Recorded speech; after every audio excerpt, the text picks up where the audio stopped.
Hello hello ಮೊದಲನೇದಾಗಿ ಮನೋಜೀವ ಮಾರತಿ ತುಲ್ಯವೇಗಂ ಜಿತೇಂದ್ರಿಯ ಬುದ್ಧಿಮತಾಂ ವರಿಷ್ಠಂ ಮಾತಾತ್ಮಜ ಮಾನವೇತಿ ಮುಖ್ಯಂ ಶ್ರೀರಾಮದೂತಂ ಶರಣಂ ಪ್ರಪಂಚ. ಮುಖ್ಯ ಪ್ರಾಣ ದೇವರನ್ನು ಮತ್ತು ಇಲ್ಲಿಯ ವೀರವಿಠಲ ದೇವರನ್ನು ಕೊಟಪುರ ವೆಂಕಟರನ್ನು ಸ್ಮರಿಸುತ್ತಾ ಇವತ್ತಿನ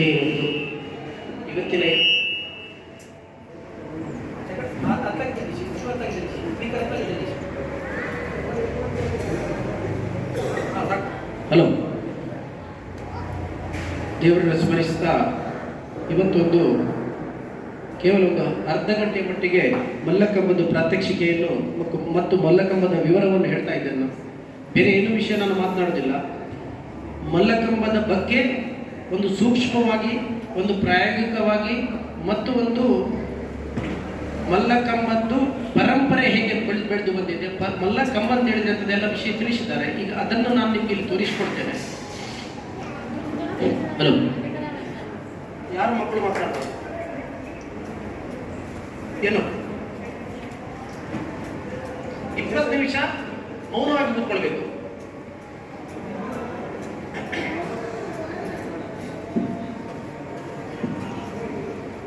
ಮೊದಲನೇದಾಗಿ ಈ ಮಲ್ಲಕಂಬಕ್ಕೆ ಒಂದು 100 ವರ್ಷದ ಇತಿಹಾಸ ಇರಬಹುದು. ಇನ್ನೊಂದು ಏನಂತ ಹೇಳಿದ್ರೆ, ಇಲ್ಲಿ ಕೇಳಿ, ಸುಲಭ ಕನ್ನಡದಲ್ಲಿ ಮಾತನಾಡ್ತೇನೆ. ಕನ್ನಡ ಎಲ್ರಿಗೂ ಗೊತ್ತಾಗ್ತದಲ್ವಾ? ಮಲ್ಲಕಂಬ ಅಂತ ಹೇಳುವಾಗ ಅದನ್ನು ನೋಡಿಕೊಳ್ಳಿ ಅಂತ ಹೇಳಿ. ಅದು ಸಾಧಾರಣ ಈ ಮಲ್ಲಕಂಬ ಅಂತ ಹೇಳಿದ್ರೆ ನೆಲದಿಂದ ಇಡೀ ಮಲ್ಲಕಂಬದ ಎತ್ತರ 2 ಫೀಟ್, ನೆಲದೊಳಗೆ 2 ಫೀಟ್, ಮಲ್ಲಕಂಬದ ಅಡಿ ಸುತ್ತಳತೆ 5 ಇಂಚು, ಮಲ್ಲಕಂಬದ ಕುತ್ತಿಗೆ ಇರುವಂಥದ್ದು, ಮೇಲಿನ ಕುತ್ತಿಗೆ ಇರುವಂಥದ್ದು 6 ಇಂಚು, ಮಲ್ಲಕಂಬದ ಟೊಪ್ಪಿ ಇರುವಂಥದ್ದು 1.5 ಇಂಚು. ಈ ಮಲ್ಲಕಂಬವನ್ನು ನಾವು ಮಾಡುವಂಥದ್ದು ಯಾವುದರಿಂದ ಅಂತ ಹೇಳಿದ್ರೆ ಸಾಗವಾನಿ ಮರದಿಂದ ಮಾಡುವಂಥದ್ದು. ಈ ಮಲ್ಲಕಂಬಕ್ಕೆ ಸಾಗವಾನಿ ಮರದಿಂದ ಮಾಡಿಯಾದ ನಂತರ ಆ ಮಲ್ಲಕಂಬ ನಡು ಉಂಟಲ್ವ, ಹೇಗಂತ ಹೇಳಿದ್ರೆ ಒಂದು ಯುವಕ, ಸಾಧಾರಣ ಒಂದು 18 ವರ್ಷದ ಯುವಕ, 5 ಫೀಟ್ 8 ಇಂಚು ಉದ್ದ ಇದ್ದ ಯುವಕ ಆ ಮಲ್ಲಕಂಬನ್ನು ಹಿಡಿದುಕೊಳ್ಳುವಾಗ ಅವನು 2 ಬೆರಳು ಅಥವಾ 2 ಕೈದು ಬೆರಳು ತಾಗಬೇಕು ಮಲ್ಲಕಂಬದ ನಡುವಿಗೆ. ಅದು ಮಲ್ಲಕಂಬದ ಆಕಾರ. ಈ ಮಲ್ಲಕಂಬದ ಆಕಾರದಲ್ಲಿ ಏನು ಉಂಟಾಗಾದ್ರೆ ಇಲ್ಲಿ ಕೇಳಬೇಕು, ಮಲ್ಲಕಂಬದ ಆಕಾರದಲ್ಲಿ ಏನುಂಟು? ಮಲ್ಲಕಂಬ ಒಂದು ಭಾರತೀಯ ವ್ಯಾಯಾಮ ಪದ್ಧತಿ.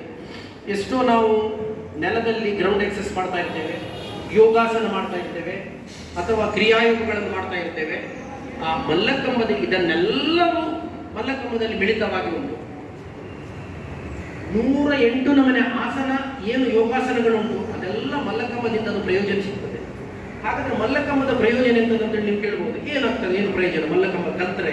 ಅದು ಸಾಧಾರಣ 5ನೇ ಕ್ಲಾಸ್ನಿಂದ ಹಿಡಿದು ಸಾಧಾರಣ ಅವನಿಗೆ ಪ್ರತಿ ಜೀವನ ಪರ್ಯಂತರ ಅವನಿದ್ರೆ ಅವ 80 ವರ್ಷದವರೆಗೆ ಮಲ್ಲಕಂಬವನ್ನು ಆಡ್ಬೋದು, ಮಲ್ಲಕಂಬದ ಮೇಲೆ ಕಸರತ್ತು ಮಾಡಬಹುದು. ಅಂತಹ ಇವತ್ತು ಮಲ್ಲಕಂಬಕ್ಕೆ ನಾವಿಲ್ಲಿ ನಿಮಗೆ ಒಂದು ಪ್ರಾತ್ಯಕ್ಷಿಕೆ ತೋರಿಸ್ತಾ ಇದ್ದೇವೆ. ಮಲ್ಲಕಂಬದ ಪರಂಪರೆ ಮತ್ತು ಅದಕ್ಕೆ ಏನು ನಾವು ಒಂದು ವ್ಯಾಲ್ಯೂ, ಏನು ಅದಕ್ಕೆ ಒಂದು ಗೌರವ ಕೊಡ್ತೀವಿ ಅಂತ ನಿಮಗೆ ಹೇಳ್ತಾ ಇದ್ದೇವೆ. ಮೊದಲನೇದಾಗಿ ಮಲ್ಲಕಂಬವನ್ನು ನೆಲದೊಳಗೆ ಹೇಗೆ ನಿಲ್ಲಿಸುವುದು ಅದೀಗ ನಿಮಗೆ ತೋರಿಸ್ತೇವೆ.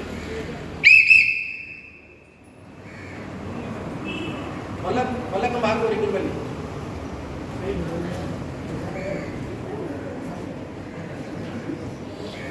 ಬೇಗ ಬನ್ನಿ.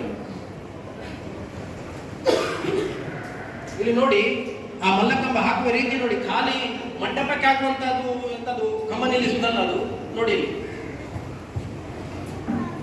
ಇವತ್ತು ಪ್ರಾತ್ಯಕ್ಷಿಕೆಗೋಸ್ಕರ ಮಾತ್ರ ನಾವು ನಿಮ್ಗೆ ಈ ಡ್ರೆಸ್ಸು, ಈ ಸಮವಸ್ತ್ರವನ್ನು ಹಾಕಿ ತೋರಿಸ್ತಾ ಇದ್ದೇವೆ. ನಾವು ಈ ವಸ್ತ್ರವನ್ನು ಹಾಕಿ, ಇಲ್ಲಂದ್ರೆ ಸಮವಸ್ತ್ರ ಆಗದೆ ಮುಟ್ಲಿಕ್ಕಿಲ್ಲ. ನೋಡಿ, ನೆಲ ಅಡಿ ಗಟ್ಟಿ ಇಲ್ಲ ಅಂತ ಹೇಳಿಕೊಂಡ್ರೆ ಸ್ವಲ್ಪ ಹೊಯ್ಗೆ ಹಾಕ್ತೇವೆ. ಅದು ಕೂಡ ಹೊಯ್ಗೆ ಯಾವುದು, ತೋರವಲ್ಲ ಸುಪ್ರವಲ್ಲ, ಮೀಡಿಯಂ ಹೊಯ್ಗೆ ಹಾಕ್ಬೇಕು. ಅದು ಒಣಗಿರ್ಬೇಕು. ಅದು ಆ ಹೊಯ್ಗೆಗೆ ನೀರು ತಾಗಿರ್ಬಾರ್ದು, ಒಣಗಿರ್ಬೇಕು. ಈ ಮಲ್ಲಕಂಬ ನಿಲ್ಲಿಸುವಾಗ ಭೂಮಿಯಿಂದ ಮೇಲಕ್ಕೆ 90 ಡಿಗ್ರಿ 90 ಡಿಗ್ರಿಗೆ ಸರಿಯಾಗಿ ನಿಲ್ಲಬೇಕು. 1, 2, 3 ಡಿಗ್ರಿ ಕ್ರಾಸ್ ಆದ್ರೆ ಮಲ್ಲಕಂಬದ ಮೇಲೆ ಕಸರತ್ತು ಮಾಡ್ಲಿಕ್ಕೆ ಆಗುದಿಲ್ಲ. ಮೈ ಕೈ ನೋವು ಬರ್ತದೆ, ಪಾರ್ಶ್ವ ನೋವು ಬರ್ತದೆ. ಮಲ್ಲಕಂಬ ಕ್ರಾಸ್ ಇದ್ರೆ 90 ಡಿಗ್ರಿ ಸಮಾನಾಂತರವಾಗಿರ್ಬೇಕು ಭೂಮಿಗೆ.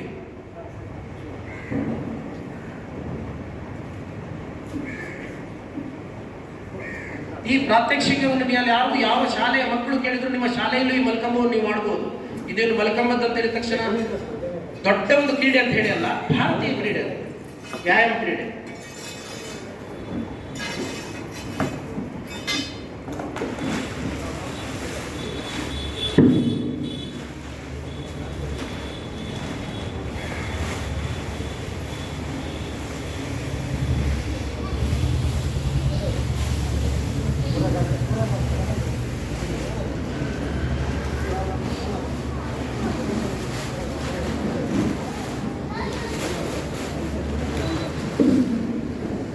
ಆತ್ಮೀಯರೇ, ಈ ಮಲ್ಲಕಂಬದ ಬಳಿದು ಸಿಂಗಲ್ ಮಲ್ಕಂಬ, ಒಂದೇ ಮಲ್ಕಂಬ ಹಾಕಿದೆ. ಇದೇ ರೀತಿ 17 ಥರದ ಮಲ್ಲಕಂಬಗಳು ಇವೆ, ಬೇರೆ ಬೇರೆ ರೀತಿ 2 ಮಲ್ಲಕಂಬ, ಅದೇ ರೀತಿ ಹ್ಯಾಂಗಿಂಗ್ ಮಲ್ಕಂಬ, ಅಂತರ್ ಮಲ್ಕಂಬಗಳಿವೆ. ಹಾಗೆ 17 ಥರದ ಕಂಬಗಳು ಇವೆ. ಈಗ ನಮಗೆ ಪ್ರಾತ್ಯಕ್ಷಿಕೆಯಾಗಿ ನಾವು ಒಂದು ಮಲ್ಲಕಂಬ ಮಾತ್ರ ಇಲ್ಲಿ ಹಾಕಿದ್ದೇವೆ. ಅದೇ ರೀತಿ ಕಸರತ್ತುಗಳು 16 ವಿಧದ ಕಸರತ್ತುಗಳು, ಅದು ಕಸರತ್ತು ಮಾಡುವಾಗ ಇವುಗಳನ್ನು ಕೊಡ್ತೇವೆ. ಈಗ ಪುನಃ ಮರಳನ್ನು ಹಾಕಿಕೊಂಡು ಅದನ್ನು ಗಟ್ಟಿಯಾಗಿ ನಿಲ್ಲಿಸಿದ್ದೇವೆ. ನೋಡ್ತಾ ಇರಿ, ಪ್ರತಿಯೊಂದು ಮಕ್ಕಳಿಗೆ ಗೊತ್ತಾಗಬೇಕೆಂಬ ಬಗ್ಗೆ ಈ ಪ್ರಾತ್ಯಕ್ಷಿಕೆ.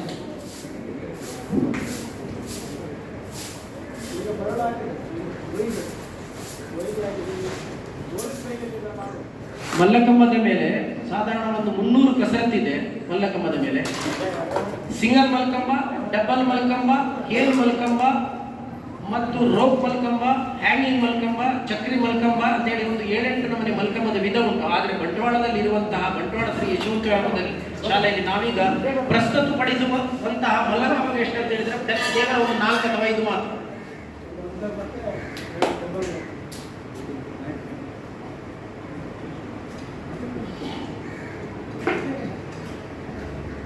ನೋಡಿ, ಈಗ ಮಲ್ಕಂಬವನ್ನು ನಾವು ಚೆನ್ನಾಗಿ ಶೇಕ್ ಮಾಡಿದ್ದನ್ನು ಗಟ್ಟಿಗೊಳಿಸುವುದು.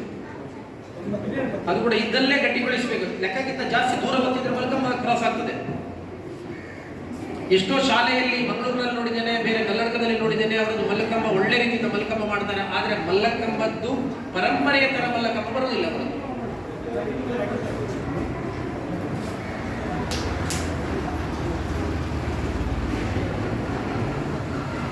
ನೋಡಿ, ಮಕ್ಕಳನ್ನು ನೋಡ್ಬೇಕಲ್ಲಿ ಏನ್ ಮಾಡ್ತಾ ಇದ್ದಾರೆ ಅಂತ ಹೇಳಿ. ಆ ಮಲ್ಲಕಂಬ ಕೂತ್ಕೊಳಿಸುವ ವಿಧಾನ ನೋಡಿ. ಅದು ಈ ಕಂಬ ಕೂತ್ಕೊಳಿಸಿದಾಗೆಲ್ಲ ಆಗಲೇ ಹೇಳಿದ್ದೇನೆ ನಾನು, ಆ ವಿಧಾನವೇ ಬೇರೆ ಅದು. ನೋಡಿ,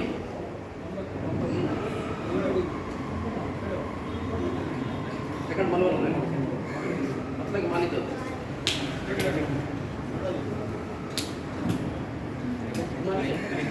ಮುಂದೆ ಇನ್ನೂ ಪ್ರೆಸ್ ಮಾಡಬೇಕು.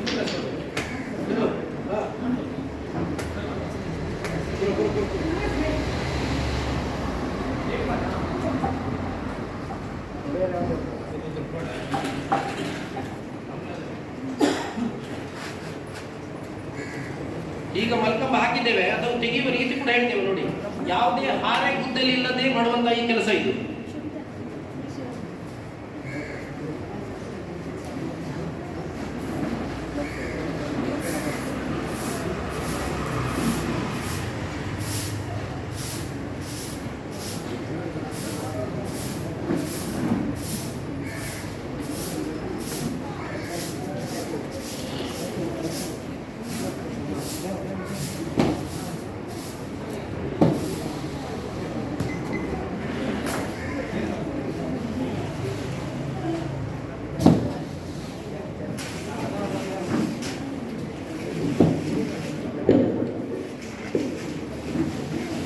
ಇಲ್ಲಿ ಕೇಳಬೇಕು, ಮಾತನಾಡಬಾರದು ಮಕ್ಕಳು. ನಾನು ಮಕ್ಕಳಿಗೋಸ್ಕರ ಹೇಳುವುದಿಲ್ಲ. ಇಲ್ಲಿ ನನಗೆ ತೋರಿಸುವಂತಹ ಈ ಕಾರ್ಯಕ್ರಮ ನಾವು ಮಕ್ಕಳು ಮುಖ್ಯವಾಗಿ ಮಕ್ಕಳಿಗೋಸ್ಕರ. ಆದರೂ ಮಕ್ಕಳು ಇಲ್ಲಿ ನಿಮ್ಮ ಅಟೆನ್ಷನ್ ಇಲ್ಲಿ ಕೊಡಬೇಕು, ಆಯ್ತಾ?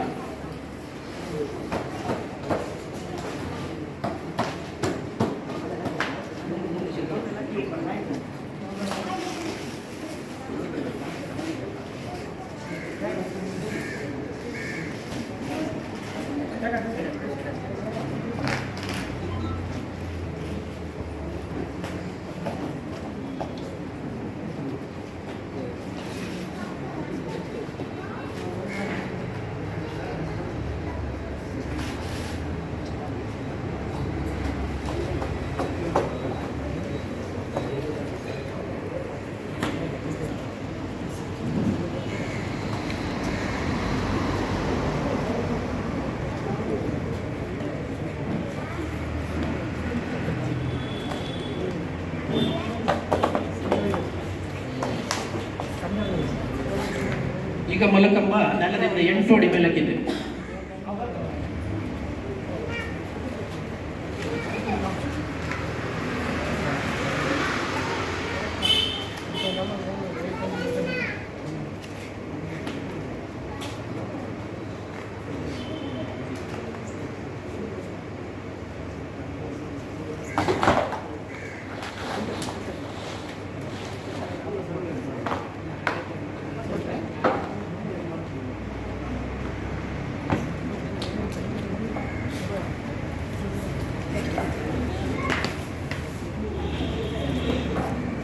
ಐದನೇ ಕ್ಲಾಸ್ನಿಂದ ಮೇಲ್ಪಟ್ಟು ಅಂತ ಹೇಳಿದರೆ 5ನೇ ಕ್ಲಾಸ್ ಕೆಳಗೆ ಅಂತ ಹೇಳಿದರೆ 10 ವರ್ಷದಿಂದ ಕೆಳಗಿರುವಂತಹ ಬಾಲಕ ಬಾಲಕಿಯರಿಗೆ ಈ ಮಲ್ಲಕಂಬವನ್ನು ಕಲಿಸಿಕೊಟ್ರೆ ಅವರದ್ದು ಎಲುಬಿನ ಮೇಲೆ ಏನಾದರೂ ಪರಿಣಾಮ ಬರಬಹುದು ಅಂತ ಹೇಳಿದ್ದಕ್ಕೆ ಅದಕ್ಕೊಂದು ಪ್ರಾಯದ ಮಿತಿಯನ್ನು ನಾವು ಈ ಮಲ್ಲಕಂಬದ ಪರಂಪರೆ ಗುರುಗಳನ್ನು ಇಟ್ಟಿದ್ದಾರೆ.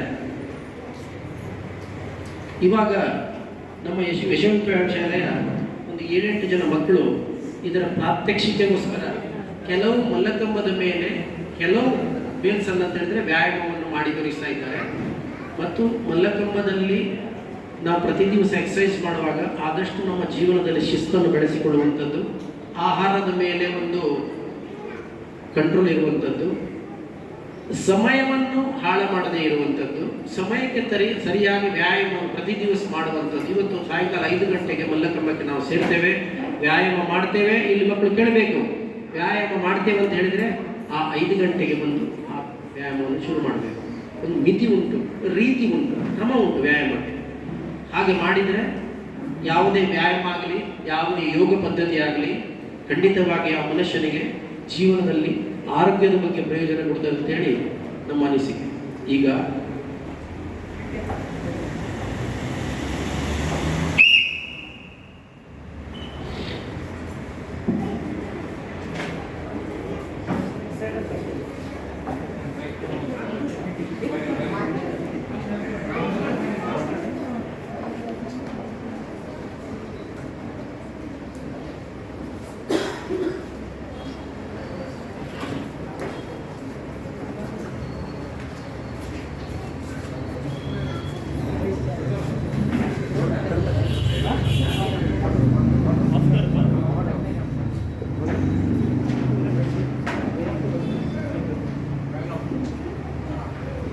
ಮಲ್ಲಕಂಬಕ್ಕೆ ಸಮವಸ್ತ್ರ ಧರಿಸಿ ಮಲ್ಲಕಂಬದ ಸುತ್ತಲೂ ನಮ್ಮ ಯುವಕರು ನಿಂತು ಮಲ್ಲಕಂಬಕ್ಕೆ ಒಂದು ನಮಸ್ಕಾರ ಕೊಡುವಂತಹ ಸಂಪ್ರದಾಯ ಉಂಟು.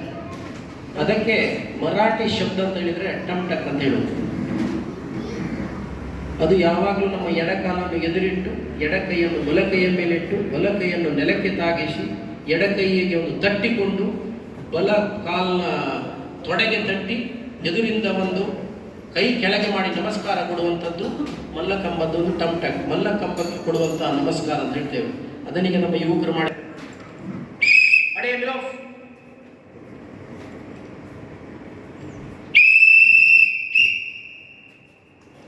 एक दो तीन एक दो ಇಲ್ಲೇ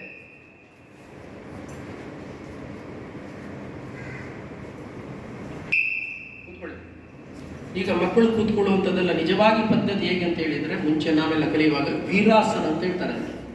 ವೀರಾಸನ ಹನುಮಂತ ದೇವರು ಕೂತ್ಕೊಳ್ಳುವಂತಹ ಒಂದು ಆಸನ.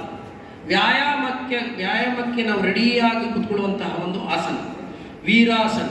ಈ ವೀರಾಸನದಲ್ಲಿ ಕೂತ್ಕೊಂಡ್ರೆ ನಮಗೆ ಬದ್ಧ ಪದ್ಮಾಸನ ಮಾಡುವಾಗ ನಮ್ಮ ಬೆನ್ನೆಲುಬಿಗೆ ಏನು ಶಕ್ತಿ ಸಿಗ್ತದೆ ಅದು ಅದರಲ್ಲಿ ಸಿಗ್ತದೆ ವೀರಾಸನದಲ್ಲಿ. ವೀರಾಸನ ಕೂತ್ಕೊಳ್ಳುವಾಗ ಯಾವಾಗಲೂ ಮುಖ್ಯವಾಗಿ ಏನಂತ ಹೇಳಿದರೆ, ಪ್ರಥಮವಾಗಿ ವ್ಯಾಯಾಮದಲ್ಲಿ ಎಡಕಾಲಿನಿಂದಲೇ ಪ್ರಾರಂಭ, ಬಲಕಾಲಿಂದಲ್ಲ, ಎಡಕಾಲಿಂದ ಪ್ರಾರಂಭ. ವ್ಯಾಯಾಮದಲ್ಲಿ ಎಡಬದಿಯಿಂದಲೇ ಪ್ರಾರಂಭ. ಯಾಕಂತ ಹೇಳಿದರೆ ಎಡಬದಿಯಿಂದ ಪ್ರಾರಂಭ ಆದರೆ ಬಲಬದಿಯಿಂದ ಎಲ್ಲ ಕಾರ್ಯಕ್ರಮ ಸಿದ್ಧಿಸ್ತದೆ ಅಂತೇಳಿ ನಮ್ಮ ವ್ಯಾಯಾಮ ಪದ್ಧತಿಯ ಒಂದು ಲೆಕ್ಕ. ಈಗ ವೀರಾಸನ ಕೂತ್ಕೊಳ್ಳುವಾಗ ಮುಖ್ಯವಾಗಿ ಇಲ್ಲಿ ನೀವೆಲ್ಲ ವೀರಾಸನ ಕೂತ್ಕೊಂಡಿದ್ದೀರಿ. ವೀರಾಸನ ಕೆಲವರು ಹೀಗೆ ಕೂತ್ಕೊಳ್ತಾರೆ, ಅದೆಲ್ಲ ತಪ್ಪು. ವೀರಾಸನ ಕೂತ್ಕೊಳ್ಳುವಾಗ ಇಷ್ಟು ಈಸಿ ಇರಬೇಕು ನೋಡಿ. ಇದು ಎಕ್ಸಸೈಸ್ ಇದೆ ವೀರಾಸನದಲ್ಲಿ. ಅದನ್ನು ಮಾಡಲಿಕ್ಕೆ ಕಲಿಬೇಕು. ಸ್ವಲ್ಪ ಕ್ಷಮಿಸಬೇಕು, ನನಗೆ ಸ್ವಲ್ಪ ಶೀತದ ಇದು ಉಂಟು, ಆದ್ದರಿಂದ ಮಾತನಾಡೋದು ಸ್ವಲ್ಪ ಕಷ್ಟ ಆಗ್ತದೆ. ಇವಾಗ ಪ್ರಥಮವಾಗಿ ನಾವು ಮಲ್ಲಕಂಬಕ್ಕೆ ಈಗ ಕೈಯಿಂದ ನಮಸ್ಕಾರ ಮಾಡಿದ್ದೇವೆ. ಈಗ ನಾವು ದೈಹಿಕವಾಗಿ ವ್ಯಾಯಾಮ ಪದ್ಧತಿ ಮುಖಾಂತರ ನಾವು ನಮಸ್ಕಾರ ಮಾಡಲಿಕ್ಕೆ ಉಂಟು. ಅದಕ್ಕೆ ಸಲಾಮಿಗಳು ಅಂತ ಹೇಳ್ತಾ ಇದ್ದೇವೆ ನಾವು. ಮೊದಲನೇದಾಗಿ ಸಲಾಮಿಗಳು ಹೋಗಿ ಒಬ್ಬೊಬ್ಬರು ಮಾಡಿದ್ದೇವೆ. ಸಾರಿ. ಈಗ ಮಲ್ಲಕಂಬಕ್ಕೆ ಒಂದು ವಿಧಿ ಪದ್ಧತಿ ಉಂಟು. ಮಲ್ಲಕಂಬಕ್ಕೆ ಒಂದು ಜಾರುವಿಕೆಗೋಸ್ಕರ, ನಮ್ಮ ಚರ್ಮವನ್ನು ಹಿಡಿಯೋದಕ್ಕೋಸ್ಕರ ಒಂದು ಎಣ್ಣೆಯನ್ನು ಸಲ್ಲುತ್ತೇವೆ ಮಲ್ಲಕಂಬಕ್ಕೆ. ಆ ಎಣ್ಣೆ ಎಂತ ಯಾವುದು ಅಂತ ಹೇಳಿದ್ರೆ ಮುಖ್ಯವಾಗಿ ಹರಳೆಣ್ಣೆ. ಆ ಹರಳೆಣ್ಣೆಯನ್ನು ಅದಕ್ಕೆ ಮಲ್ಲಕಂಬಕ್ಕೆ ಉಜ್ಜುವುದು ಯಾಕಂತ ಹೇಳಿದ್ರೆ ಅದು ಆಯುರ್ವೇದದಲ್ಲಿ ಹರಳೆಣ್ಣೆ ದೇಹದ ಒಳಗೆಯೂ ದೇಹದ ಹೊರಗೆಯೂ ಅತ್ಯುತ್ತಮ ಅಂತ ಹೇಳಿಬಿಟ್ಟು ವ್ಯಾಯಾಮ ಪದ್ಧತಿಯಲ್ಲಿ. ಆಕ್ಚುಯಲ್ ಮಲ್ಲಕಂಬ ಆಡುವವರು ಕಡಿಮೆ ಪಕ್ಷ ವಾರಕ್ಕೆ ಅಥವಾ 15 ದಿನಕ್ಕೊಮ್ಮೆ ಹರಳೆಣ್ಣೆ ಮೈಗೆ ಒರೆಸಬೇಕು. ಹರಳೆಣ್ಣೆಯನ್ನು ಹೊಟ್ಟೆಗೆ ತಗೊಳ್ಬೇಕು. ಕಾರಣ ಅಂತ ಹೇಳಿದ್ರೆ ಇಡೀ ನಮ್ಮ ಡೈಜೆಷನ್ ಪವರ್ ಲೆವೆಲ್ ಮಾಡುವಂಥದ್ದು, ಕ್ಲಿಯರ್ ಮಾಡುವಂಥದ್ದು ಹರಳೆಣ್ಣೆ. ಆದ್ದರಿಂದ ನಮ್ಮ ವ್ಯಾಯಾಮ ಪದ್ಧತಿಯಲ್ಲಿ ಹರಳೆಣ್ಣೆಗೆ ಪ್ರಾಧಾನ್ಯತೆ. ಈಗ ಹರಳೆಣ್ಣೆಯನ್ನು ಮಲ್ಲಕಂಬಕ್ಕೆ ಉಜ್ಜಿಯಾದ ನಂತರ ಸಲಾಮಿಗಳನ್ನು ಪ್ರಾರಂಭ ಮಾಡ್ತಾರೆ. ಯುವಕರೊಬ್ಬೊಬ್ಬರಾಗಿ ಅವರ ಸಲಾಮಿಗಳನ್ನು ಮಾಡಿ.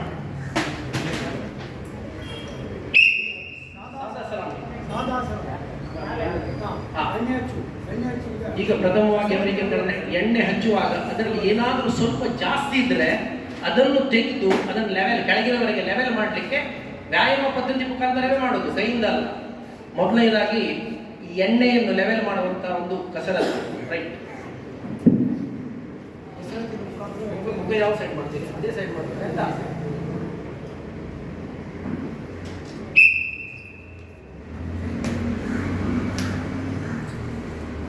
ನೋಡಿ ಮಕ್ಕಳು, ನೋಡಿ ಈ ಕ್ಲಚ್ ಹಾಕೋದಂತ ನೋಡಿ.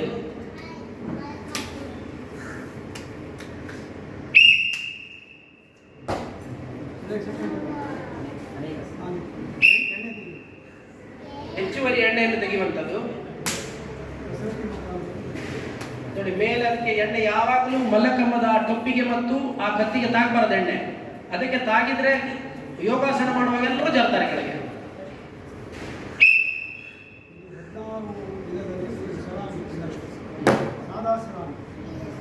ಸಾದಾ ಸಲಾಮಿ.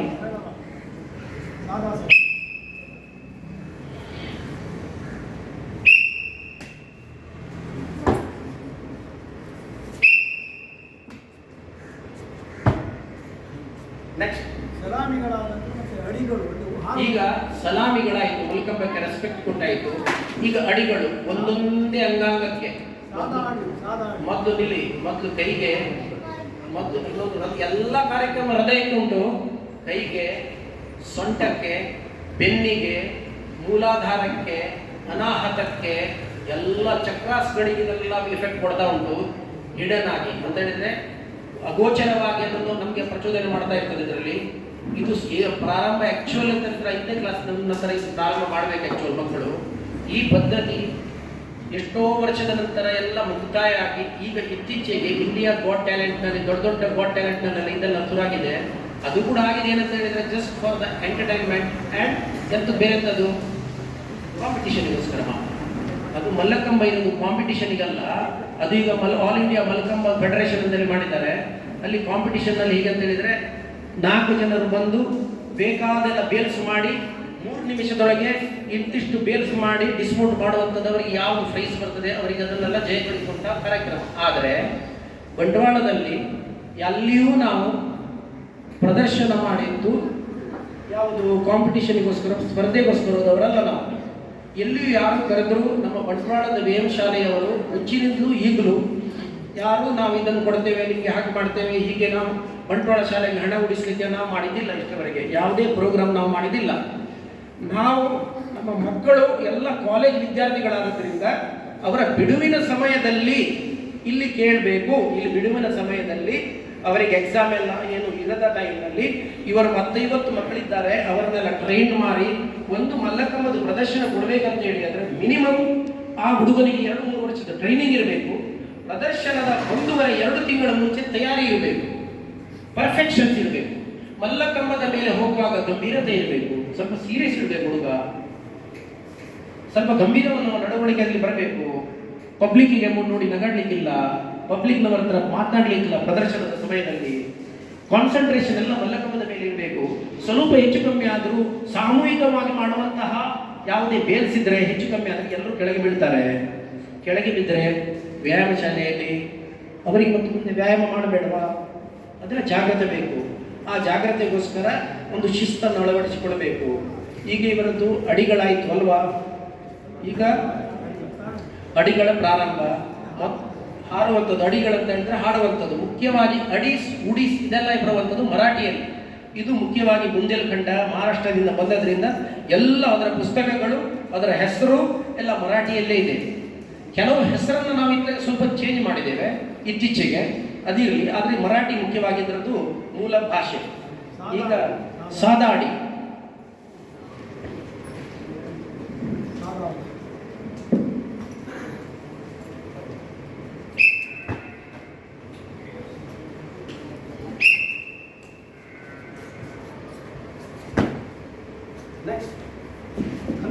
ಕಂದಾಡಿ, ಹೆಗಲನ್ನು ಕೊಟ್ಟು ಮೇಲೆ ಇರುವಂಥದ್ದು. ಇದು ಹೆಗಲಿಗೆ ಮತ್ತು ಕುತ್ತಿಗೆಗೆ ಸಹಾಯಕಾರಿ ಆಗ್ತದೆ. ಇದು ಈ ಎಕ್ಸಸೈಸ್.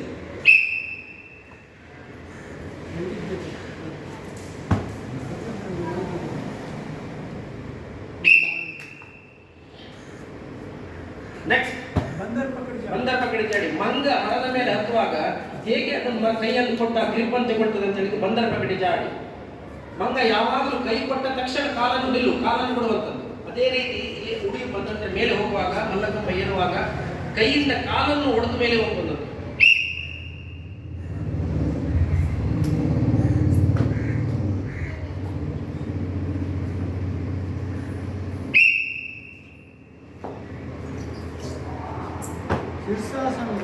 ಶಿರಸಾಸನ ಉಡಿ ಅಂತ ಹೇಳಿದ್ರೆ ನೆಲದ ಮೇಲೆ ನಾವು ಶಿರಸಾಸನ ಹಾಕಿಕೊಂಡು ಅದರ ಮೇಲೆ ನಾವು ಮಲ್ಕಂಬದ ಮೇಲೆ ಏರುವಂತದ್ದು ವ್ಯಾಯಾಮ ಕೆಳಗೆ ಶಿರಸಾಸನ ಉಡಿ ಅಂತ ಹೇಳಿದ್ರು. ನೋಡಿ ಅಲ್ಲಿ ಗಮನಿಸಿ, ಮಕ್ಕಳು ಮಾತನಾಡಬೇಡಿ, ಇಲ್ಲಿ ಕಾನ್ಸಂಟ್ರೇಷನ್ ತಪ್ಪದ ಅವರಿಗೆ. ನೋಡಿ ನೆಕ್ಸ್ಟ್ ಪಟ್ಟಾಡಿ. ಕೈಯನ್ನು ಭದ್ರವಾಗಿ ಇಟ್ಟುಕೊಂಡು ಮಲ್ಲಕಂಬವನ್ನು ಏರುವುದಕ್ಕೆ ಪಟ್ಟಾಡಿ ಅಂತ ಹೇಳಿ ಹೆಸರು.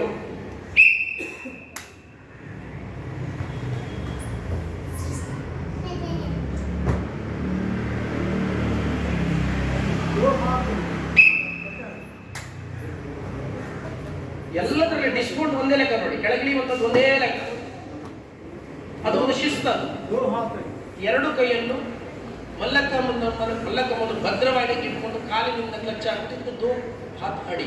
ಎರಡೂ ಕೈಗೆ ಎಕ್ಸಸೈಸ್ ಒಂದೇ ಲೆಕ್ಕ ಬೀಳುವುದಕ್ಕೆ ಚೆಕ್ ಮಾಡುವುದಕ್ಕೆ ಅದನ್ನು ಮಾಡುವುದು. ಹಿರಿಯರು ಮಾಡಿದ ಯಾಕೆ ಅಂತ ಹೇಳಿದ್ರೆ ಗುರುಗಳೆಲ್ಲ ಎರಡು ಕೈ ಹಿಡಿದು ಅಡಿ ಹೊಡೆಯುವಾಗ ಆ ಎರಡು ಕೈಗೂ ಬಲ ಒಂದೇ ಲೆಕ್ಕ ಹೋಗಬೇಕು, ಎರಡು ಕೈಗೆ ಎಕ್ಸಸೈಸ್ ಒಂದೇ ಲೆಕ್ಕ ಬರಬೇಕು ಅಂತ ಹೇಳಿದಕ್ಕೆ ದೋ ಹಾತ್ ಅಡಿ ಅಂತ ಹೇಳಿದರು.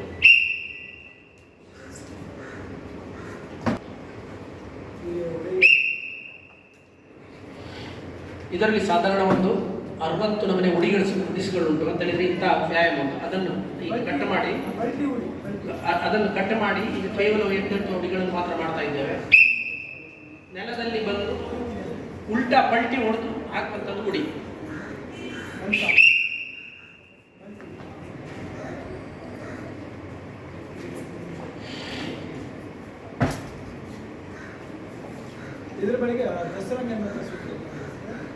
ನೆಕ್ಸ್ಟ್ ಇದರಿಂದ ದಸರಂಗ ಅಂತ ಹೇಳ್ತಾರೆ. ಕೆಳಗಿಂದ ಸಿಂಗಲ್ ರೌಂಡ್ ನಲ್ಲೇ ಕೆಳಗಿಳಿಯುವಂಥದ್ದು. ಇದು ಡಬ್ಬಲ್ 3, 4 ರೌಂಡ್ ಹೊಡೆದು ಮತ್ತು ಡಿಸ್ಕೌಂಟ್ ಮಾಡುವಂಥದ್ದು.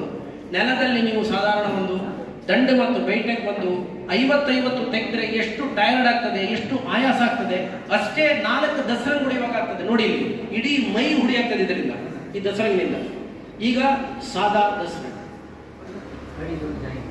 ಕಂಜಿ ಬಾ 2 ಅಡಿಗಳು ಬಾಕಿ ಉಂಟಂತೆ. ಒಂದು ಮಜಾಕ್ ಅಡಿ. ಮಜಾಕ್ ಅಡಿಯಿಂದ ಒಂದು ಬೆನಿಫಿಟ್ ಏನು ಅಂತ ಹೇಳಿದ್ರೆ ಇದನ್ನು ನೋಡಿ ಇಟ್ಕೊಂಡು ನಿಲ್ತಾರೆ ನೋಡಿ. ಈಗ ತಿರುಗಿ ನಿಂತ್ಕೋ, ನಿಂತು ತೋರಿಸಲ್ಲಿ. ಮಲ್ಲಕಂಬದ ಹತ್ರ ಹೋಗು, ಇನ್ನೂ ಹತ್ರ ಹೋಗು, ಕಾಲಗಲ ಮಾಡು.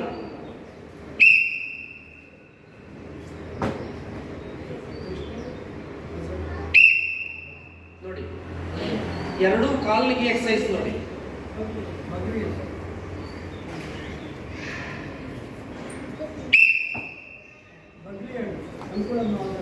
ಕಂಕುಳನ್ನು ಆಧಾರವಾಗಿ ಇಟ್ಕೊಳ್ಳುವಂಥದ್ದು ಬಗ್ಲಿ ಅಡಿ ಅಂತ ಹೇಳಿದ್ರೆ, ಕಂಕುಳಿನ ಒಳಗಿದ್ದು ಏನಾದರೂ ಹೆಚ್ಚು ಕಮ್ಮಿ ಇದ್ದರೂ ಆ ಡೈಲಿ ಆ ಕಂಕುಳ ಅಡಿ ಹೊಡೆಯುವಾಗ ರಿಲೀಸ್ ಆಗ್ತದೆ ಅಂತ ನೋವಿದ್ದು ನೋಡಿ.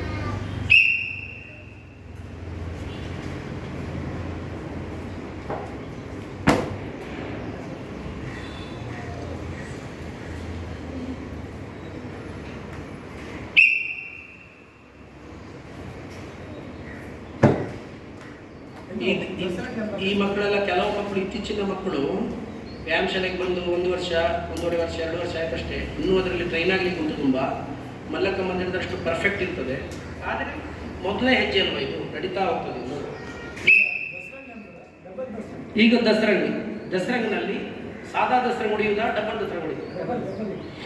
ಸಾದಾ ದಸರಂಗೆಲ್ಲ ಬಿಟ್ಟು ಈಗ ನಡೆಯುವುದು ಸೀದಾ ಡಬಲ್ ದಸರಂಗಿಗೆ ಹೋಗ್ತಾ ಇದ್ದೇವೆ. ಒಂದೇ ಮಲ್ಲಕಮ್ಮದ ಮೇಲೆ ಇಬ್ಬರು ಯುವಕರು ವಿರುದ್ಧ ದಿಕ್ಕಿನಲ್ಲಿ ದಸರಂಗ ಹೊಡೆಯುತ್ತಾ ಇದ್ದೇವೆ.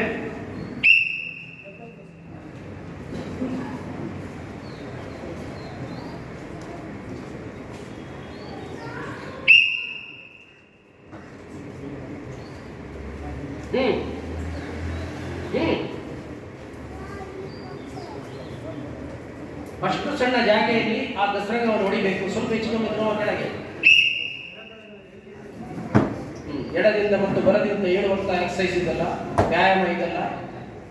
ಈಗ ದೋ ಹಾತ್ ದಸರಂಗ, ಎರಡು ಕೈಯನ್ನು ಹೂಡಿ ಮಾಡಬಹುದಂತ ದಸರಂಗ ಅಂತ ಹೇಳ್ತಾರೆ.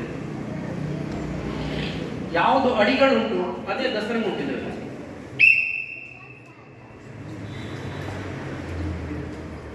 ಒಂದೇ ಸೈಡ್ ಎರಡು ಕೈ ಕೂಡ. ಪ್ರದರ್ಶನಕ್ಕೋಸ್ಕರ ಒಂದು 2-3 ಮಾಡಿ ತೋರಿಸ್ತೇವೆ. ಇಲ್ಲದಿದ್ರೆ ಒಬ್ಬ ದಸರಂಗ, ನಾವು ನಮ್ಮ ಸಣ್ಣ ಪ್ರಾಯದಲ್ಲಿ ಕಾಂಪಿಟೇಷನ್ ಇತ್ತು, ಯಾರು ದಸರಂಗ ಜಾಸ್ತಿ ಹೊಡಿತಾರೆ ಅಂತೇಳಿ 30, 25 ದಸರಂಗ ಹೊಡಿತಿದ್ದೆವು ನಾವು ಆ ಟೈಮಲ್ಲಿ. 20, 25 ಕಳ್ಚಿ ದಸರಂಗ.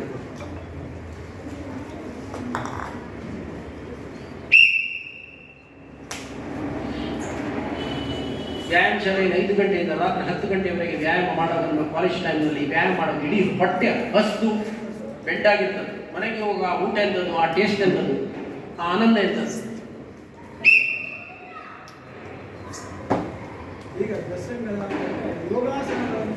ಈಗ ದಸರಂಗಗಳು ಕೆಲವನ್ನು ಮಾಡಿ ಈಗ ಯೋಗಾಸನಗಳಿಗೆ ಹೋಗ್ತಾ ಇದ್ದೇವೆ. ಮೊದಲನೇದಾಗಿ ಮಲ್ಲಕಮ್ಮದ ತುದಿಯ ಮೇಲೆ ಸಿದ್ಧಾಸನವನ್ನು ಹಾಕೊಳ್ಳೋದು. ಸಿದ್ಧಾಸನ ಹಾಕುವಾಗ ಇದರಲ್ಲಿ ಏನು ಬೆನಿಫಿಟ್, ಕೂತ್ಕೋ ನಾನು ಹೇಳ್ತೇನೆ, ನಾನು ವಿಸಿಲ್ ಕೊಡ್ತೇನೆ. ಸಿದ್ಧಾಸನ ಹಾಕುವಾಗ ಇದರದ್ದು ಪ್ರಯೋಜನ ಏನು ನೋಡಿ. ಸಿದ್ಧಾಸನ ಹಾಕುವಾಗ ಮುಖ್ಯವಾಗಿ ಅದರಲ್ಲಿ ಇರುವಂಥದ್ದು ನಮ್ಮದು ಮೂಲಾಧಾರ ಚಕ್ರ ಉಂಟಲ್ವಾ, ನಾವು ಕೂತ್ಕೊಳ್ಳುವ ಬೆನ್ನೆರು ಹುರಿಯ ಕೆಳಗಡೆ ಲಾಸ್ಟ್ ಮೂಲಾಧಾರ ಚಕ್ರ ಆಕ್ಟಿವೇಶನ್ ಆಗ್ತದಂತೆ. ರಾಮ ಇಲ್ಲಿ ಕೇಳು, ಬಿಲ್ಲು ಮತ್ತು ಬಿಡುವ ಆಯ್ತಾ. ಮೂಲಾಧಾರ ಚಕ್ರ ಆಕ್ಟಿವೇಶನ್ ಆಗ್ತದೆ. ಇಲ್ಲಿ ಕೇಳಿ. ಅವರು ಈಗ ಹುಡುಗ ಕೂತ್ಕೊಳ್ತಾನಲ್ವಲ್ಲಿ ಮೇಲೆ, ಅವ ಕೆಳಗೆ ಕೂತ್ಕೊಳ್ಳುವಂಥದ್ದನ್ನು ಆ ಕೆಳಗಿನ ಮೂಲಾಧಾರ ಚಕ್ರಕ್ಕೆ ಒತ್ತಿದ್ರೆ ಅವನದಲ್ಲಿ ಒಂದು ಕಂಟ್ರೋಲ್ ಬರ್ತದೆ, ನಡಿಗೆಯಲ್ಲಿ ಒಂದು ಕಂಟ್ರೋಲ್ ಬರ್ತದೆ. ಯಾರೆಲ್ಲರೂ ನಡೀತಾರೆ, ಆದರೆ ಕೆಲವರ ನಡಿಗೆ ಹೇಗೆ ಉಂಟು ನೋಡಿದಿಲ್ಲ? ಒಂದು ರಾಯಲ್, ಒಂದು ರಾಜ ಪದ್ಧತಿಯ ನಡಿಗೆ, ತೀರ ಗಾಂಭೀರ್ಯ ನಡಿಗೆ ಅಲ್ವಾ, ಹೇಳುದಿಲ್ವಾ? ಗಜ ಆನೆಯಂತೆ ನಡೆಯುವಂಥದ್ದೆಲ್ಲ ಗೊತ್ತಿಲ್ವಾ? ಎಲ್ಲ ಶಿವನಂತೆ ನಡಿಗೆ, ಸರಿ ಮಾಡು, ಶಿವನಂತೆ ನಡಿಗೆ ಗೊತ್ತಿಲ್ಲ. ಅದೇ ಮೂಲಾಧಾರ ಚಕ್ರ ಆಕ್ಟಿವೇಶನ್ ಇದ್ರೆ ಅವರ ನಡಿಗೆ ನೋಡುವಾಗಲೇ ಗೊತ್ತಾಗ್ತದೆ. ಅದೇ ರೀತಿ ಸಿದ್ಧಾಸನ ಮಾಡುವಂಥದ್ದು ಮೂಲಾಧಾರ ಚಕ್ರವನ್ನು ಒತ್ತುವಂತಹ ಒಂದು ಆಸನ.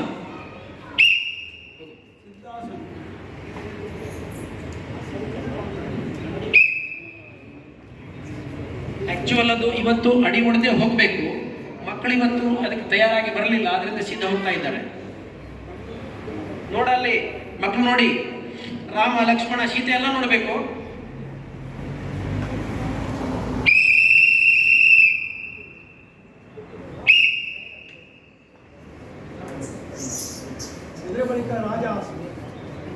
ಇದರ ಬಳಿಕ ರಾಜಾಸನವನ್ನು ಮಾಡ್ತೇನೆ.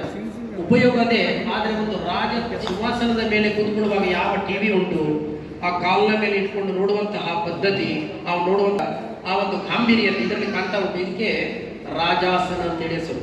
ನೆಲದಲ್ಲಿ ಮಾಡ್ತೇವೆ, ಆದರೆ ಮಲ್ಲಕಮ್ಮಕ್ಕೆ ಮಾಡ್ಲಿಕ್ಕೆ ತುಂಬಾ ಹೆಚ್ಚು ಉಂಟು. ನೋಡಿ ನೋಡಿ, ಇಲ್ಲಿ ನೋಡಿ, ಮಕ್ಕಳು ನೋಡಿ, ನೋಡು ಅವ ಸಿಂಹಾಸನದಲ್ಲಿ ಹೋಗಿ ಕೂತ್ಕೊಳ್ತಾನೆ ನೋಡು.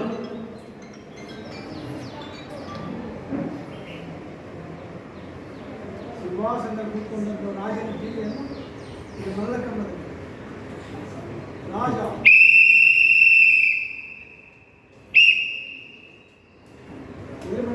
ಗರ್ಭಾಸನ. ಗರ್ಭಾಸನ ಅಂತ ಹೇಳಿದ್ರೆ ಮಗು ತನ್ನ ತಾಯಿಯ ಗರ್ಭದಲ್ಲಿ ಕೂತ್ಕೊಳ್ಳುವಂತಹ ಒಂದು ಆಸನಕ್ಕೆ ನಾವು ಗರ್ಭಾಸನ ಅಂತ ಹೇಳ್ತೇವೆ. ಈ ಗರ್ಭಾಸನ ಮಾಡ್ಬೇಕಂತ ಹೇಳಿ ಅಂದ್ರೆ ಅಷ್ಟೇ ದೇಹವನ್ನು ಅಲ್ಲಿ ಒಗ್ಗಿಸಿಕೊಳ್ಬೇಕು. ಇದರೀಗ ಮಲ್ಕಂಬದಲ್ಲಿ ಮಾಡಿ ತೋರಿಸ್ತಾ ಇದ್ದಾರೆ.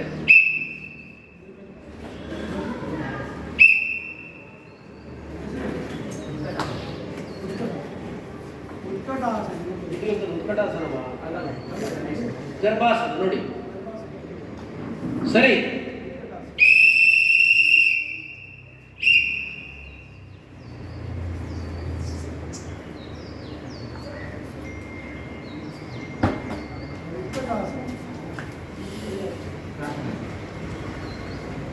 ಉತ್ಕಟಾಸನ ಎರಡು ಕಾಲುಗಳ ನಡುವಿನಲ್ಲಿ ಮಲಕಂಬವನ್ನು ಒತ್ತಿಕೊಂಡು ಬಗ್ಗುವುದು ಅಂತ ಹೇಳಿದ್ರೆ ಕಾಲಿಗಷ್ಟ ಬಲ ಇರಬೇಕು, ಆ ಪ್ರಾಕ್ಟೀಸ್ ಇರಬೇಕು. ಅದನ್ನೀಗ ಮಾಡಿ ತೋರಿಸ್ತಾ ಇದ್ದಾನೆ ಯಶವಂತ ಶಾಲೆ ಇವಾಗ.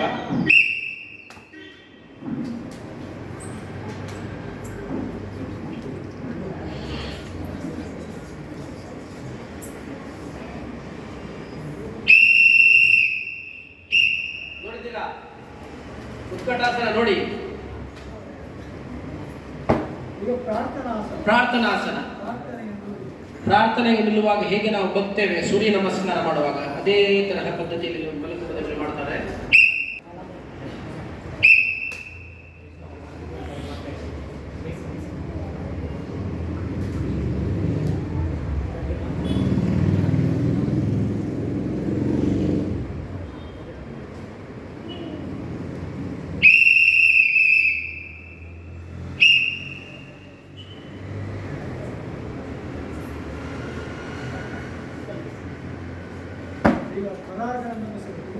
ಈಗ ಫರಾರ್ಗಳ ಹತ್ರ ಸ್ವಲ್ಪ ಫರಾರ್ ಅಂತ ಹೇಳಿದ್ರೆ ಬ್ಯಾಲೆನ್ಸಸ್ ಇಷ್ಟೆಲ್ಲ ಮಾಡಿ ಟ್ರೈನ್ ಆದ ನಂತರ ಯುವಕರು ಆ ಮಲ್ಲಕಂಬದ ಮೇಲೆ ಅವರವರ ಮನರಂಜನೆಗೋಸ್ಕರ ಇದು ಈಗ ಮಾಡುವಂಥದ್ದು ಬ್ಯಾಲೆನ್ಸಸ್.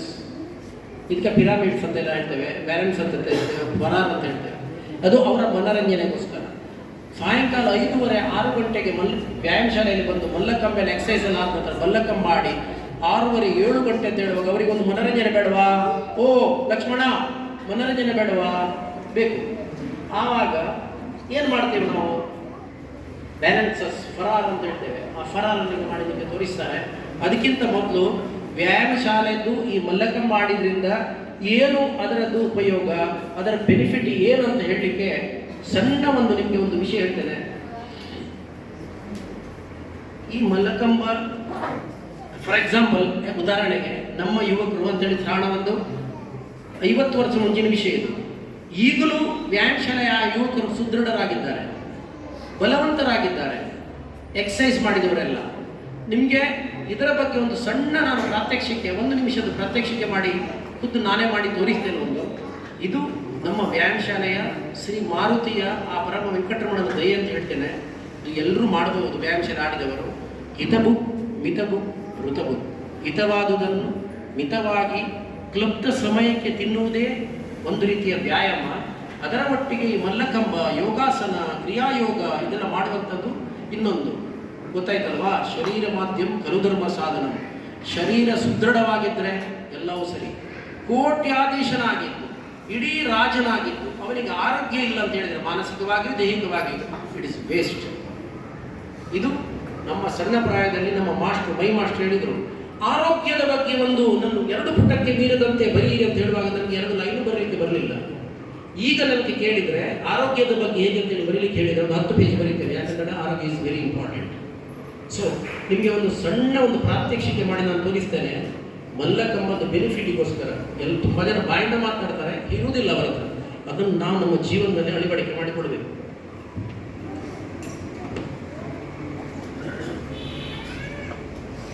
ಮುಖ್ಯವಾಗಿ ಮುಖ್ಯವಾಗಿ ಮನುಷ್ಯನಿಗೆ 60 ವರ್ಷ ಅಂತ ಹೇಳುವಾಗ ಅವನ ಕಾಲು ಕೈಗಳ ಬಲಗಳು ಕಮ್ಮಿ ಆಗ್ತಾ ಇದೆ. ಗಂಟುಗಳೆಲ್ಲ ಹಿಡ್ಕೊಳ್ಳಿಕ್ಕೆ ಶುರುವಾಗುತ್ತೆ. ನೀನು ವ್ಯಾಯಾಮ ಮಾಡಿ ಹಿತವಾದುದನ್ನು ಮಿತವಾಗಿ ತಿಂದರೆ ವ್ಯಾಯಾಮದ ಬಗ್ಗೆ ಹೇಗೆ ಅಂತೇಳಿ ನಿಮಗೆ ತೋರಿಸಲಿಕ್ಕೆ ಒಂದು ಸಣ್ಣ ಪ್ರಾತ್ಯಕ್ಷಿಕೆ. ಫಾರ್ ಎಕ್ಸಾಂಪಲ್, ನೀವು ಇಲ್ಲಿ ಕೂತ್ಕೊಳ್ತಾ ಇದ್ದೀರಾ ನೋಡಿ, ವೀರಾಸನ ಹಾಕಿ ಕೂತ್ಕೊಳ್ಳುವಾಗ ನೀವು ಸಾಧಾರಣ ಒಂದು 60 ವರ್ಷ ಮೇಲ್ಪಟ್ಟವರಿಗೆ ನೀವು ಹೀಗೆ ಮಾಡಲಿಕ್ಕೆ ಹೇಳಿದ್ರೆ ಆಗುವುದಿಲ್ಲ. ಯಾಕಂತ ಹೇಳಿದ್ರೆ ನಿತ್ಯ ಪ್ರಾಕ್ಟೀಸ್ ಇಲ್ಲ, ಎಕ್ಸಸೈಸ್ ಇಲ್ಲ. ಆದ್ದರಿಂದ ಅವರು ಹೇಳಿದರು ವೀರಾಸನ ಕೂತ್ಕೊಳ್ಳಿ ಅಲ್ವಾ. ಇದರಲ್ಲೇ ನೀವು ಈ ತೊಡೆಯನ್ನು ಕಾಫಿಗೆ ಟಚ್ ಆಗದಾಗಿ ನೀವು ಕುಡಿಬೇಕು. ನಿಮ್ಮ 64 ವರ್ಷ ಪ್ರಾಯದಲ್ಲಿ ನೀವು ಅದನ್ನು ಮಾಡಿ ತೋರಿಸಿದರೆ ನಿಮ್ಮ ದೇಹದ ಪದ್ಧತಿ ಸರಿ ಉಂಟು ಅಂತ ಹೇಳಲಿಕ್ಕೆ ಬಾಹ್ಯವಾಗಿ ಮಾನಸಿಕವಾಗಿ 1 2 3 4 5 6 7 8 9 10 ಕಾಲಿಗೆ ಇರಬೇಕು. ಕಾಲಕ್ಕಾಗಿದ್ರೆ ತೊಡೆ ತಾಗಬಾರ್ದು, ಕಾಲಿಗೆ ಮಾಡಿ ತೋರಿಸ್ಲಿಕ್ಕೆ ಆಗುವುದಿಲ್ಲ 60 ವರ್ಷದಿಂದ. ಅದು ಒಂದು ಸಣ್ಣ ವ್ಯಾಯಾಮ. ಇನ್ನೊಂದು ಪ್ರಾತ್ಯಕ್ಷಿಕೆ ಹೇಳ್ತೇನೆ.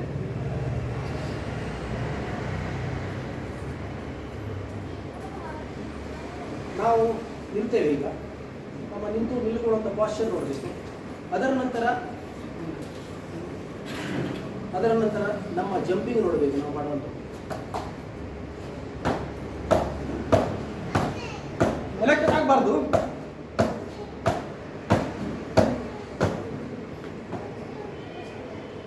ಇಷ್ಟು ಮಾಡಿದ್ರೆ ಮಾತಾಡ್ಲಿಕ್ಕೆ ಆಗಬೇಕು. ಇದೆಲ್ಲ ಅಂತಂದ್ರೆ ಮಾತಾಡ್ಲಿಕ್ಕೆ ಬರೋದಿಲ್ಲ, ಕಮ್ಮಿ ಬರೋದಿಲ್ಲ, ಮಾತನಾಡಬೇಕು. ಅದು ವ್ಯಾಯಾಮದ ಒಂದು ಬೆನಿಫಿಟ್. ಅದರ ನಂತರ ನೀವು ಇದರಿಂದ ಹಾರುವಂಥದ್ದು ಬರುವಂಥದ್ದು ಅದನ್ನು ವ್ಯಾಯಾಮ. ಈಗ ಹನುಮಾನ್ ಬಗ್ಲಿಫರ ಫಸ್ಟ್ ಈಗ ಬಗ್ಲಿಫರ.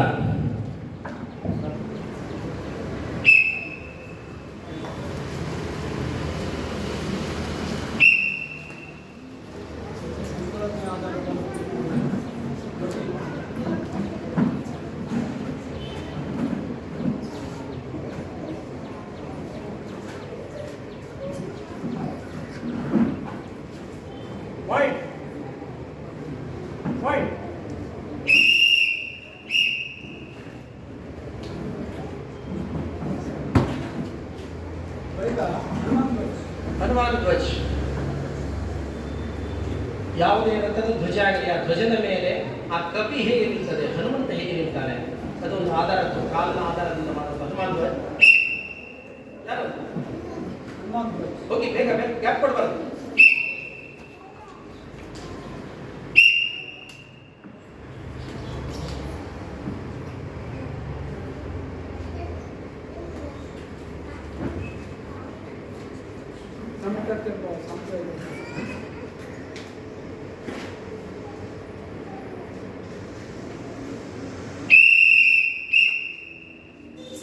ಈಗ ನಮ್ಮ ಹುಡುಗ ಮಾಡಿದ್ದು ಸರಿಯಾಗಲಿಲ್ಲ, ಪ್ರಾಕ್ಟೀಸ್ ಸರಿ ಇಲ್ಲ, ಅದು ಸರಿ ಪದ್ಧತಿ ಅಲ್ಲ. ಈಗ ನಿಮಗೆ ತೋರಿಸಿದ್ದು, ಈಗ ಮಾಡಿದೆಲ್ಲ ಕರೆಕ್ಟ್ ಮಾಡಿ ತೋರಿಸಿಲ್ಲ. ಮಕ್ಕಳು ಅದನ್ನು ಗ್ರಾಸ್ ಮಾಡಿಕೊಳ್ತವೆ. ಇಡೀ ಕಂಬ ಅತ್ಲಾಗ ಮಾಲಿದೆ, ನೀವು ಕಂಬ ನೆಟ್ಟದ್ದು ಸರಿಯಾಗಲಿಲ್ಲ. ಆದ್ರಿಂದ ನೀವು ಮಾಡುವಂಥ ಬೇಲ್ಸ್ಗಳೆಲ್ಲ ಫೈಲ್ ಆಗ್ತಾ ಉಂಟು.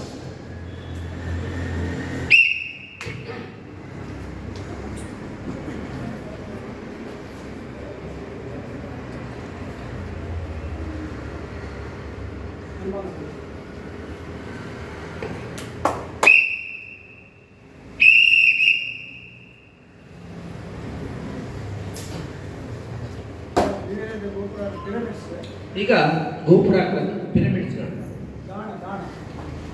ಮೊದಲು ಗಾಣ ಅಂತ ಹೇಳ್ತಾರೆ ಇದಕ್ಕೆ. ಮಿಲ್ಲಿನಲ್ಲಿ ಇದು ಯಾವುದೇ ಎಣ್ಣೆ ತೆಗೆಯುವಂಥದ್ದು ಮಿಲ್ಲ ಚಕ್ರ ತಿರುಗುತ್ತದೆ ಹೇಗೆ, ಅದೇ ರೀತಿಯಿಂದ ಇಲ್ಲಿ ಗಾಣದ ಪದ್ಧತಿಯನ್ನು ಮಾಡ್ತಾ ಇದ್ದಾರೆ ಯುವಕರು. ಆದರೆ ಮಿಲ್ಲಿನಲ್ಲಿ ಎಣ್ಣೆ ಇಳಿತದೆ, ಇಲ್ಲಿ ಬೆವರು ಇಳಿತದೆ ಅಷ್ಟೇ.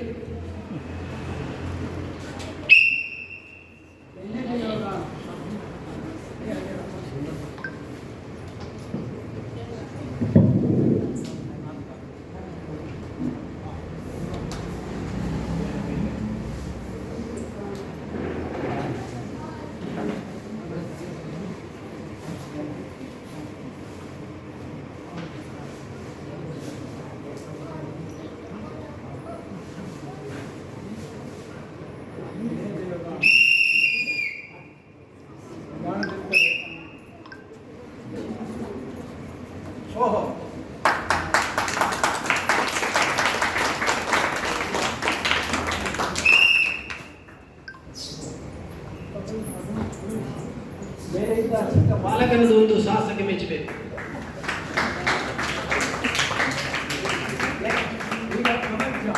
ಕಮಲಸಾಣ ಅಂತ ಹೇಳಿದ್ರೆ ಈಗಿನ ಆಸನ ಒಂದು ಕಮಲದ ಹೂ ಹೇಗೆ ಅರಳುತ್ತದೆ ಅದೇ ಪದ್ಧತಿಯಲ್ಲಿ 4 ಜನ ಯುವಕರು ಕೆಳಗೆ 4 ಜನ 8 ಜನ ಮತ್ತು ಒಂದು 9 ಜನ ಮಾಡುವಂತಹ ಈ ಕಸರತ್ತು ಕಮಲ್ಸಾಡ್ ಅಂತ ಹೇಳ್ತಾ ಇದ್ದಾರೆ. ಈ ಕಮಲ್ಸಾಡ್ ಮಾಡುವಾಗ ಮುಖ್ಯವಾಗಿ ಎಲ್ಲ ವ್ಯಾಯಾಮ ಗೊತ್ತಿದ್ದವರು ಮಾತ್ರ ಇದನ್ನು ಯೂಸ್ ಮಾಡೋದು. ಇಲ್ಲಂದ್ರೆ ಒಬ್ಬರದ್ದು ಕ್ಲಚ್ ಕೆಳಗೆ ಲೂಸ್ ಆದ್ರೆ ಎಲ್ಲರೂ ಕೆಳಗೆ ಬೀಳ್ತಾರೆ.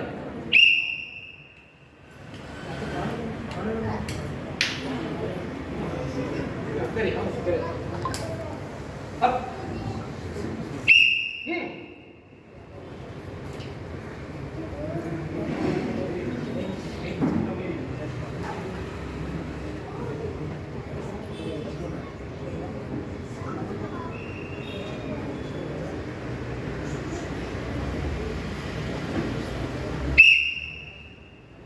ಬೇಗ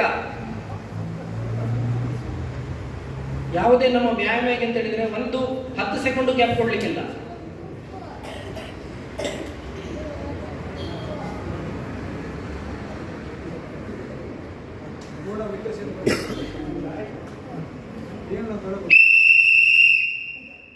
ಈಗ ಕೆಳಗೆ 4 ಜನ ಕೈ ಹಿಡ್ಕೊಳ್ಳೋರಿದ್ದಾರೆ, ಮೇಲೆ ಕುತ್ಕೊಳ್ಳೋರಿದ್ದಾರೆ, ಎಲ್ಲರೂ ಇದ್ದಾರೆ.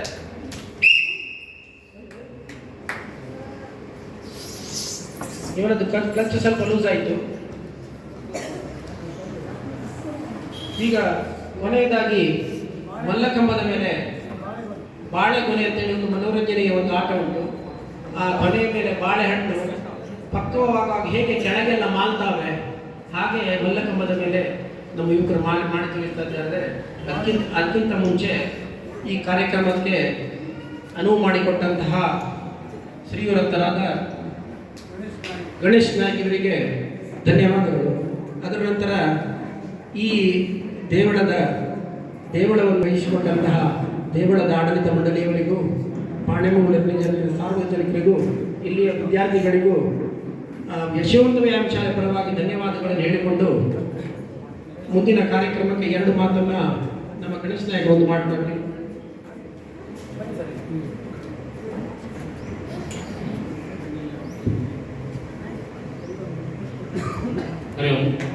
ಬಾಳೆಮೂಳೂರು ವೀರಟ್ಟಲ್ ದೇವಸ್ಥಾನದಲ್ಲಿ ನಡೆಯುವ ಬೇಸಿಗೆ ಶಿಬಿರದ 6ನೇ ದಿನ.